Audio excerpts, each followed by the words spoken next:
The city never truly sleeps, but it does hold its breath. In the quiet hours just before dawn, when the hum of life fades to a whisper, the shadows come out to play. For weeks, a string of bizarre, non-violent but deeply unsettling break-ins had plagued the waterfront district. Nothing of significant value was ever taken. A sentimental photograph, a single shoe, a half-finished book. The calling card was always the same.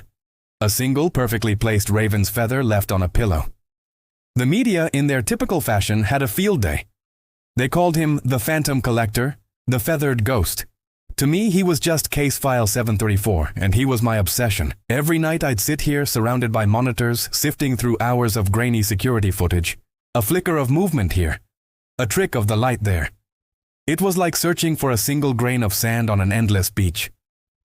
My colleagues thought I was chasing a ghost, wasting department resources on what they considered elaborate pranks.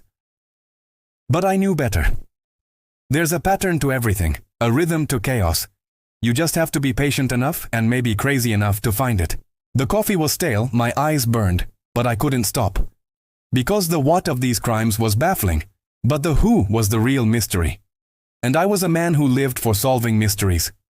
The breakthrough came, as it often does, when I was least expecting it. It was a feed from a small privately owned bookstore on Pier 3. The camera angle was terrible, partially obscured by a hanging plant.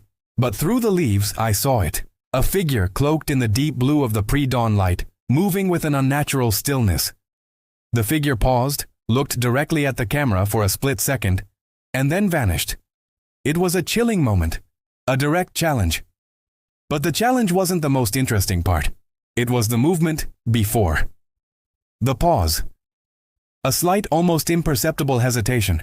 I rewound the footage, again and again. I isolated the few seconds of movement and ran it through every enhancement program we had. My team thought I was losing it. "What are you even looking for, man?" My partner Dave asked. "The guy's a shadow." But I wasn't just looking for anyone. I'm looking for someone with a specific gait. I've learned over the years that you can change your clothes, you can hide your face, but you can't easily hide the way you walk. It's a signature unique to every single person. I was looking for a ghost with a limp, and then I saw it, crystal clear in the enhanced playback, a slight drag of the left foot, a subtle yet distinctive limp. It was the key. Our suspect was closer than I thought. I cross-referenced the gait analysis with our local databases, a long shot, but the only shot I had. Days turned into a sleepless haze of data and dead ends. I started to think Dave was right. Then, a hit. A minor incident report from 2 years ago. A man involved in a workplace accident at the old shipyard. His name was Arthur Penwright. A former librarian, a lover of rare books, and according to the report, he walked with a permanent, slight limp in his left leg. The address was a small, unassuming apartment just a few blocks from the bookstore. I didn't call for backup.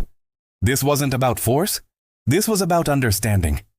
I found him in his living room, surrounded by the stolen items. The photo, the shoe, the book. They weren't trophies. They were memories.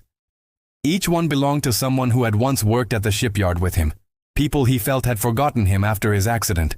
After he'd lost his job, his purpose. The raven feathers. A nod to his favorite poet, Poe. He wasn't a phantom. He was just a lonely man trying to reclaim pieces of a life he felt was stolen from him. As I stood there watching this quiet, broken man, I was reminded once again that the truth is always in the details. It's not in the grand gestures or the loud proclamations, but in the quietest whispers, the smallest stumbles, the things we think no one else will ever see.